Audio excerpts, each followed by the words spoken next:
com o Pai e com o seu Filho Jesus Cristo. Amém.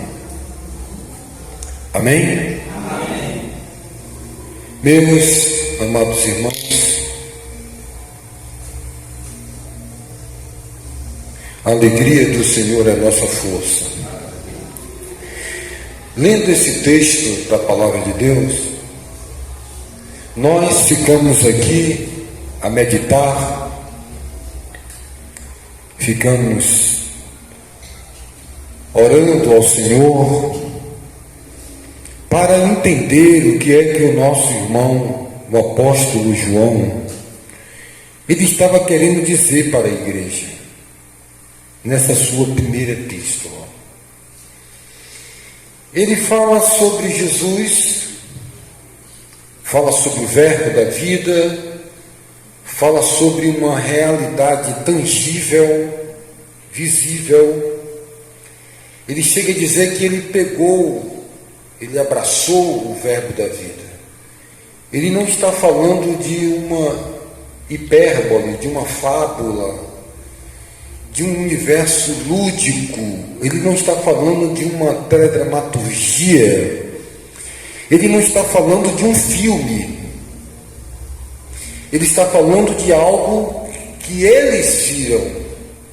Ele diz: contemplamos, os nossos olhos contemplou, as nossas mãos apalparam a respeito do verbo da vida.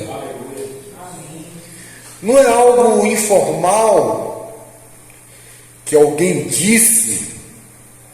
Ele fala sobre uma experiência profusa, profunda, real, legítima. Contemplamos com os nossos olhos. Nossas mãos apalparam a respeito de quem? Do verbo da vida. Esse verbo que estava nos lábios do Todo-Poderoso, lá em Gênesis, a palavra chega a nos informar que tudo que existe foi feito por intermédio dele. O verbo, haja luz e houve luz. Esse verbo, essa palavra, essa sabedoria de Deus é Jesus Cristo. E o nosso irmão João, com muita atenção, com muita particularidade, ele exorta aos irmãos em um trecho que eu amo muito e quero passar aqui um pouco dessa experiência para os irmãos. Ele diz, no versículo 3, ele repete, ele confirma a sua experiência. Vimos e ouvimos, e isso vos anunciamos. Ele não está falando, irmãos, de algo que alguém falou para ele. Ele não está falando de uma experiência de alguém. Olha, fulano tomou um suco de goiaba. Não, ele está falando dele. Eu vi. Eu ouvi. É algo concreto. E da mesma forma eu estou anunciando para vocês. Lá está escrito, na noite em que foi traído, tomou o pão, partiu o pão, tomou o cálice, e o apóstolo Paulo escreve, da mesma forma que eu fui ensinado, eu vos ensino, eu vos passo. Isso faz toda a diferença.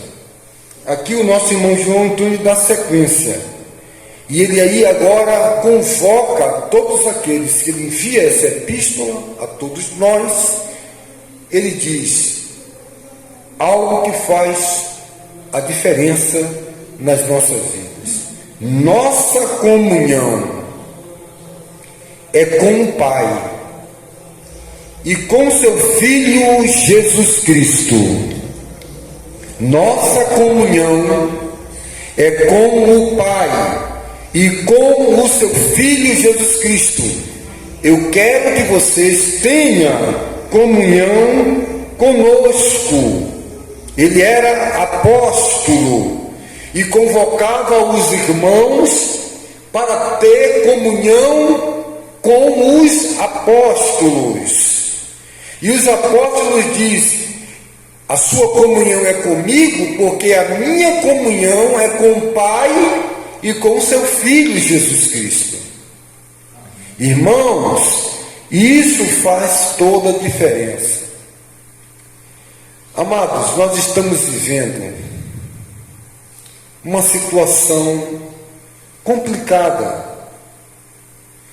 As coisas têm tomado um formato complicado.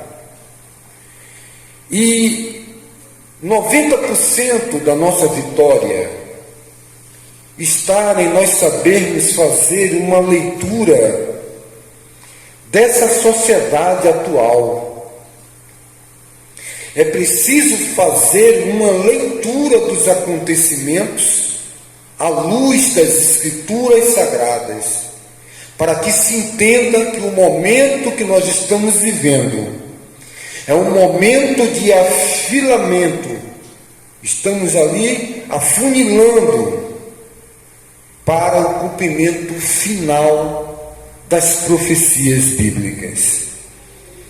É de suma importância nós compreendermos a composição das peças que nós estamos vivendo na atualidade.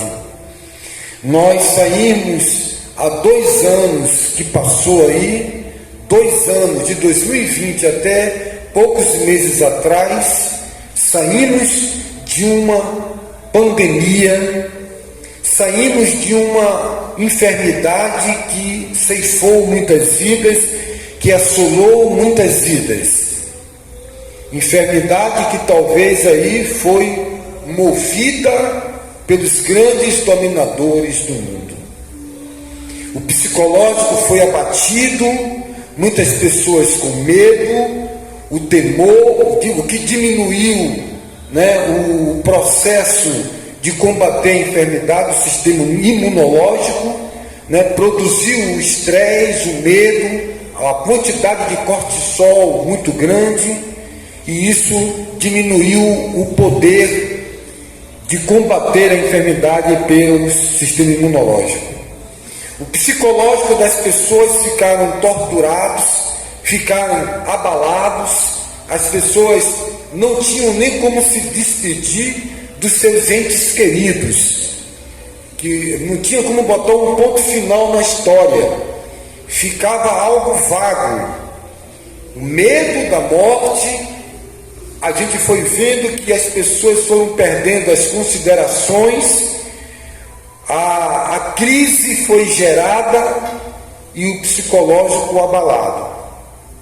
Terminou, descansou, foi cumprido metas. Nós observamos o aumento da necessidade de contas bancárias digital. Nós estamos observando a necessidade aí que já foi por um decreto de 2019, a leitura da íris dos olhos obrigatória, da digital e da fala. E agora já surge uma nova variação dessa enfermidade, onde nós já estamos observando nas grandes capitais o pânico voltando. Tudo indica, pelo andar da carruagem, que as vacinas que foram tomadas não terão efeito para essa variante. Porque é necessário, eu estou aqui me policiando para que o vídeo não seja sancionado lá no YouTube.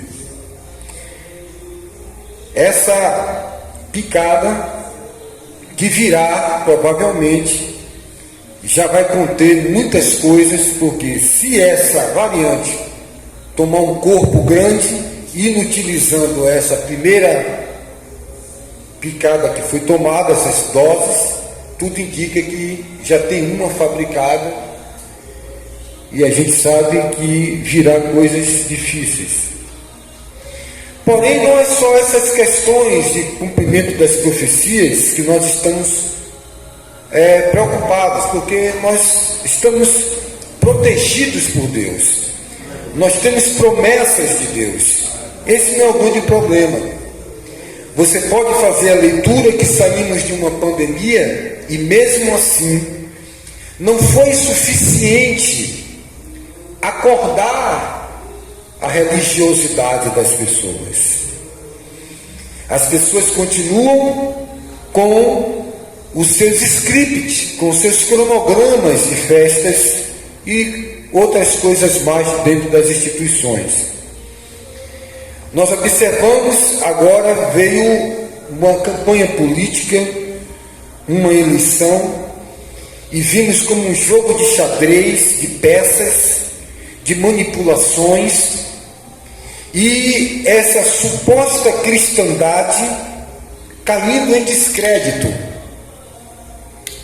Nós sabemos que nós optamos pela defesa da palavra de Deus e a conduta do Evangelho, mas nós não militamos com essas coisas. Mas observe quantas pessoas teve um envolvimento dentro da política a ponto de discutir dentro dos locais de reunião, de criar inimizade e divisão por causa de partidos. Nós podemos agora trazer isso de como é que Deus, o Eterno, na sua sublime e excelsa glória, na sua visão espiritual, ele é o sublime, o único ser supremo. Ele não é um Deus, ele não é um ser supremo, ele é o ser supremo, um adjetivo único, com possibilidades, um ser que nunca foi criado, que não olha para cima porque está acima de tudo, dentro dos seus critérios das Escrituras, como ele analisa e observa o caminhar da cristandade brasileira. Como é que ele observa essa espiritualidade de festas, de danças, de marchas, sem dons espirituais, cada dia que passa as multidões aglutinando-se e buscando essas propostas. Ao que eu me apresento, o que nós propomos dentro das Escrituras para nos desenvolvermos e nos estimularmos espiritualmente, ao que se propõe cada uma dessas coisas. E nós vamos fazendo essa leitura para que nós possamos nos desvencilhar dessas situações. Quando o apóstolo João, ele conclama dizendo: a nossa comunhão, ela é fechada. A nossa comunhão é com o Pai. A nossa comunhão, a nossa ligação é com seu Filho Jesus Cristo.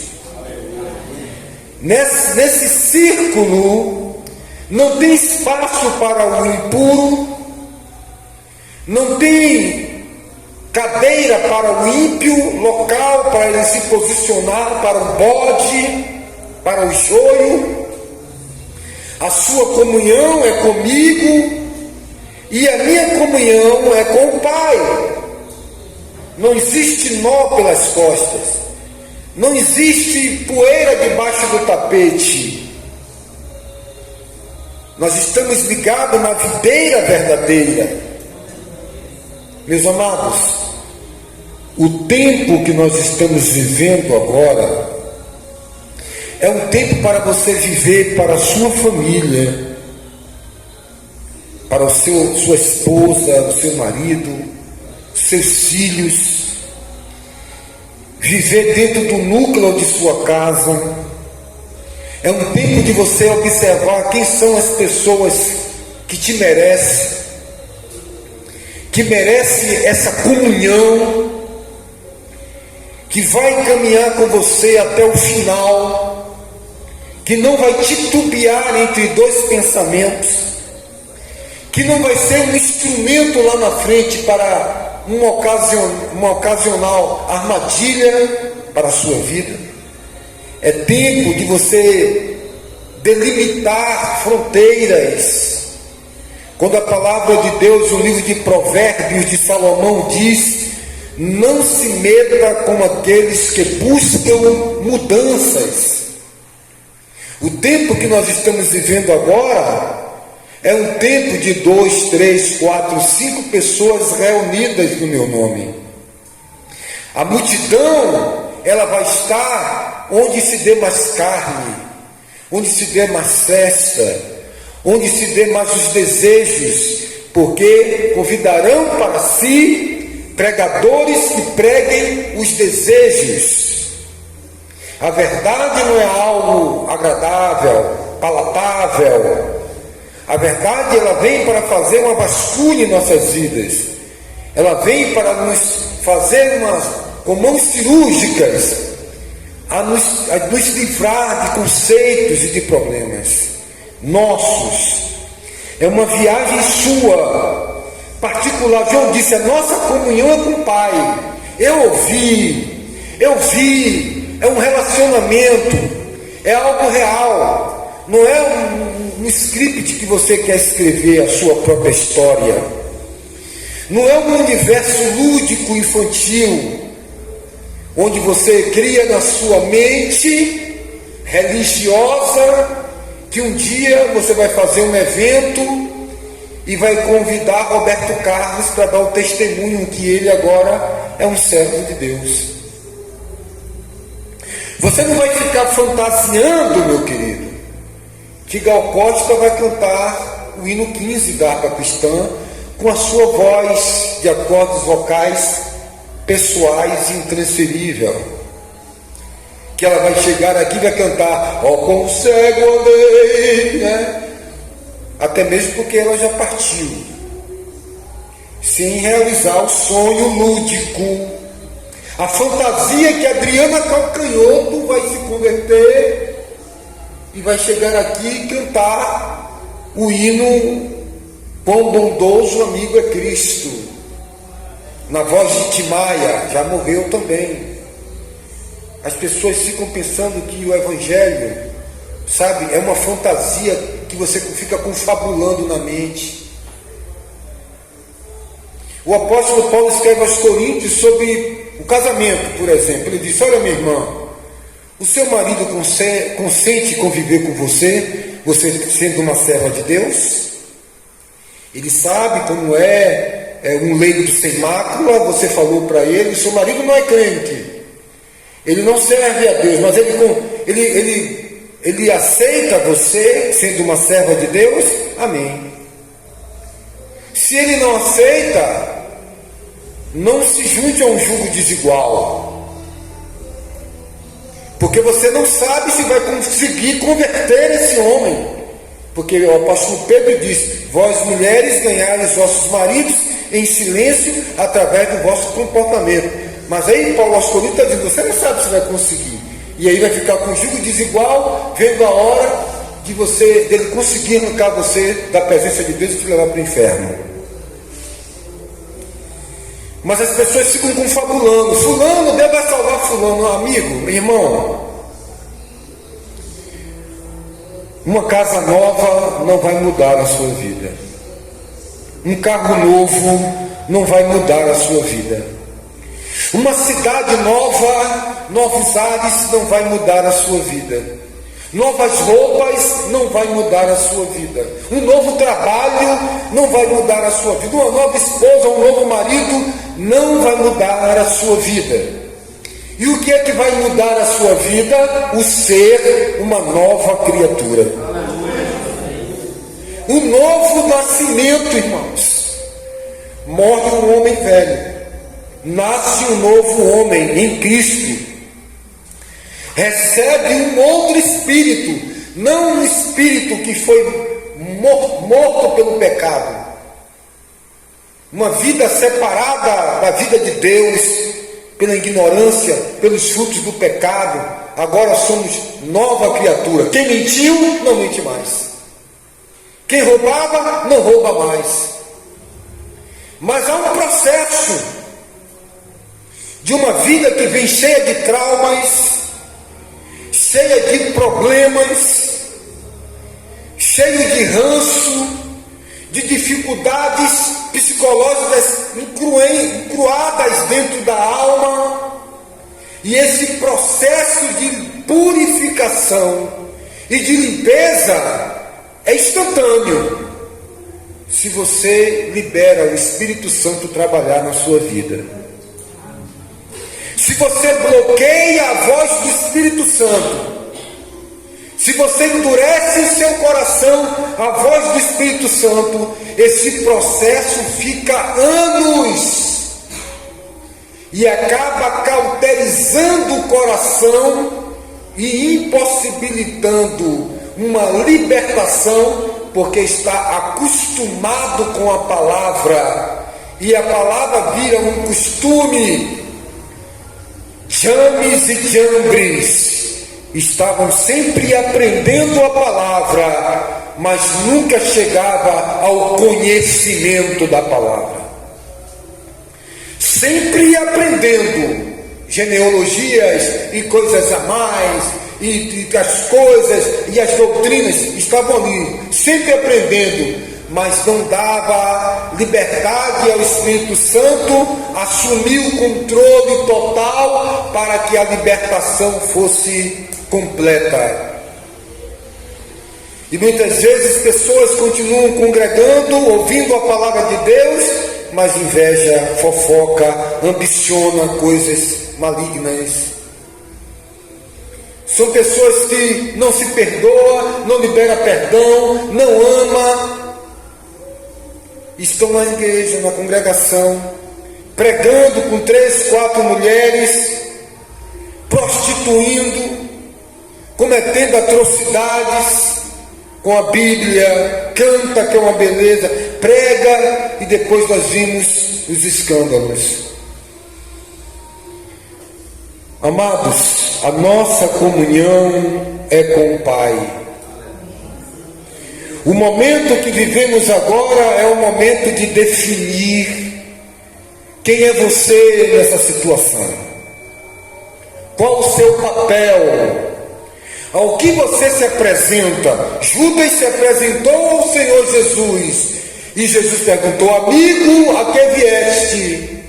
E você veio para quê? Ao que você se apresenta a Deus? O que você propõe para Ele? Já falou? Não, Senhor, eu quero propor um acordo com o Senhor para que Tu me uses, para que Tu faça isso na minha vida, para que eu possa ser um instrumento Seu e Te servir e ser agradável e útil. É a única forma que eu tenho de ser grato a Ti, é entregar-me a Ti e poder ser um instrumento Seu nesse mundo odierno. O que eu posso fazer ali, naquele bairro, naquela casa, naquela rua, naquela cidade, naquele trabalho, ao que eu me proponho ser. Eu vou traçar aqui os meus limites e entender quais são as pessoas que vão fazer parte dessa comunhão. Quem é Jesus? É Maria, tua mãe, que está entrando agora? São os teus irmãos? Não. A minha mãe e os meus irmãos são aqueles que fazem a minha vontade. Aleluia. Quem tem comunhão com o Pai, quem tem comunhão com o Filho? Aquele que me ama. E qual é aquele que me ama? Aquele que tem a minha palavra e obedece, que pratica. Comunhão é ser um com Ele. E se Ele está na palavra, eu estou na palavra. Então eu vou traçar realmente quais são as pessoas que me impulsionam a ser melhor. Quais são aqueles verdadeiros amigos que, quando eu estou com eles, eu sinto vontade de orar, de ler a palavra. Se você está tendo algum tipo de amizade que só fomenta para você as coisas culturais desta vida, se a sua amizade é muito boa enquanto você está almoçando, comendo, tomando um lanche e batendo um papo que não é relacionado às Escrituras. Se você tem um amigo, uma amiga, só para coisas desta vida e as vaidades, acenda o sinal vermelho. As más conversações corrompem os bons costumes. Ela deteriora o seu olhar. Essa semana eu vi alguém falando, nas Escrituras está escrito no livro do profeta Amós, que não andarão dois juntos se não estiverem de acordo. De repente, se você estiver já olhando para o outro lado, significa que o final do caminho é você ter uma visão espiritual em direção a um lugar e aquela outra pessoa ter uma direção espiritual para um outro lugar. Vai se bifurcar. Com o passar do tempo, a palavra de Deus vai sendo mudada, os costumes vão sendo mudados, é verdade. Se mudam os costumes, mas a palavra, ela continua sendo a mesma. A palavra original, o que é o bom siso, o que é o bom comportamento, o que é o bom pensamento. Essa sociedade que está aí fora, ela é uma sociedade sedutora, que seduz você para uma modernização que não é trazida pelo Espírito Santo. É uma liberdade que começa a modificar a sua mente, a sua forma de ver as coisas. Então, quando eu abri essa palavra, eu disse a você que o momento agora é de você estar no seu lar, entre os amigos da palavra de Deus, com seus filhos, com seu cônjuge, na sua congregação, centrado, ouvindo uma palavra racional, adorando a Deus. Chegamos no tempo onde todos mandam, todos pregam, todos são chamados, todos têm a visão correta, todos apontam de uma direção. Você liga a televisão, você vê que aquelas pessoas que faziam parte de uma geração de conduta, de moral, estão indo embora.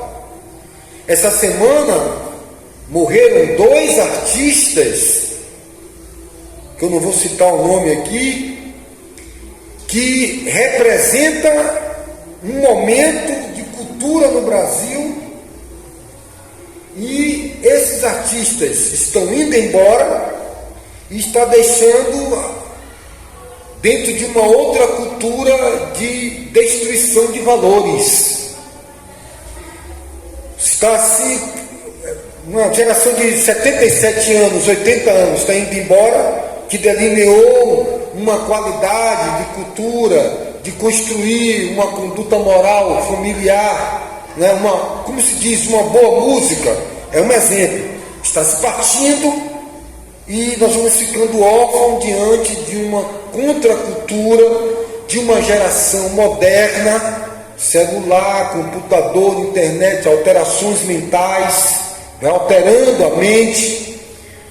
Completamente você vai vivendo para um mundo, foi criado para um mundo que não existe mais. Você já vai vivendo como um peixe fora d'água. Isso em todos os sentidos da vida humana. Esses dias eu estava conversando com um amigo, e aí a gente brincando, eu falei assim, ele falou comigo, A, B, C, D, F. Aí G, H, K, L, M. Aí eu disse, eu sei o que é isso aí. É o curso de datilografia. A, B, C, F, G, H, K. A Hamilton, a Olivetti, coloca uma na frente hoje, é obsoleto. Então, as pessoas que iam lá para a banca de Dona Cotinha, que ia para a escola de datilografia, qualquer jovem, qualquer moça, no magistério, no científico ou na contabilidade, tinha que ir para a escola de datilografia. Essas pessoas que foram criadas dentro dessa conduta profissional, não precisa mais. Você vai chegar, você não vai encontrar mais Até o teclado do computador, as letras já estão diferentes. Aí vai ter que tomar um outro curso de digitador. Você está entendendo? Eu estou trazendo aqui uma ilustração para que você entenda das condutas morais. Bom dia, meu pai, abençoa meu pai, abençoa minha mãe, e outras coisas mais, o respeito, e outras coisas mais. Já não existe mais, não é verdade? É desfeito pelo comportamento e pela sociedade, ao seu bel prazer. Mas a palavra de Deus, ela permanece para sempre. Passará o céu e a terra, mas as palavras não ficam velhas. Então chegou o tempo de você fazer o seu círculo e ver quem são as pessoas que devem fazer parte do seu ciclo de amizade espiritual, de comunhão. Olha, a vossa comunhão é conosco. E nós? É com quem? Com o Pai e com Jesus Cristo. Quem é a sua comunhão? Quem são os seus amigos? São amigos que na hora do diálogo abrem uma oportunidade para falar coisas que entristecem o Espírito Santo, que abre um leque, abre uma oportunidade para falar algo que não agrada a Deus. Pense nisso, irmãos. Pense se é isso que Deus quer para a sua vida. E ouça essa palavra desta noite.